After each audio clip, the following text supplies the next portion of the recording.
league, and get a chance to get back there. Everyone dreams of kicking game-winning field goals, and it's great, but it's also even better to be in the playoffs doing those things. And so I thrive on those scenarios, and so I wanted to come to a team. Obviously, I watched Doug, win the Super Bowl with the Eagles, and so a great tradition he's got, building here, and a great organization, a great place to live, for me and my family. And like I said, we're trying to bring my leadership and my tenure here to put us over the edge. They didn't have you kick there at the end. Was that just saving a little bit? I think just because I kicked in the beginning of practice, it's kind of standing for an hour and a half. Plus they didn't negotiate that in the deal. Thanks. You got away from the kicker's perspective. How different is this fair catch rule on kickoffs? How will it change things? Yeah, I'm definitely not a fan of it. I don't know yet what else can change. I think teams, especially, we have a phenomenal returner here with Jamal. A couple of years ago, actually, returned one of my kicks for a touchdown here. So I don't know. I think teams with great returners, great special teams, I don't think they're going to call fair catches because I think they see the value in kickoff returns. I hope that the game doesn't get sloppy with a lot of weird squib kicks, and it won't look good for TV. Like I said, I definitely was not a fan of it. I'm all for fans of helping the game be safer and for the players, but I think there's a lot of guys. I'm a big fan of people making careers in special teams and making money, life-changing money for their families. So I don't like removing plays that kind of take those players out of the game. So it'll be interesting, like I said, but I'm not a fan of this.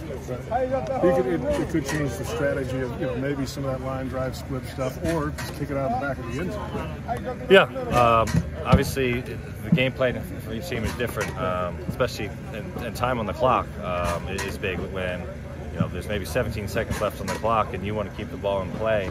That way you run some clock off. That strategy is going to change now. I don't know how, so it'll be different for game management as well. But it'll be interesting to see what happens. Brandon, apologize since I joined a little late, but I believe you may have already addressed this. You called Heath Farwell. Why Heath? Why the Jags? Well, I did call other people as well. Once I knew, Trent had reached out to my agent, Drew Rosenhaus, and there was interest there in the beginning. So I reached out to Joe DeCamillis, who's a former coach of mine. I know is a good buddy and mentor to Heath. So I asked for his number and gave him a shout just so he could learn a little bit more about me. I try to talk to all the coordinators in pregame each game, just and been in the league, just honor them and just talk to them that way in case something like this happens. And so I reached out to Heath to learn more about me, just kind of what I bring to the table. And I think he is still above his decision whether I come here or not. But I think we were all able to put it together and get a deal done to come here. Was it a lot of Heath, or was it this team and the success they had last year that drew you to Jacksonville? Even though I loved Heath and loved our conversation, I don't know if he was the draw. No, obviously this team is up and coming. A lot of young roster here. Phenomenal run to close out the season last year, the AFC South champions, and then incredible comeback in the playoff game. And I'm a big fan of Doug Peterson as well.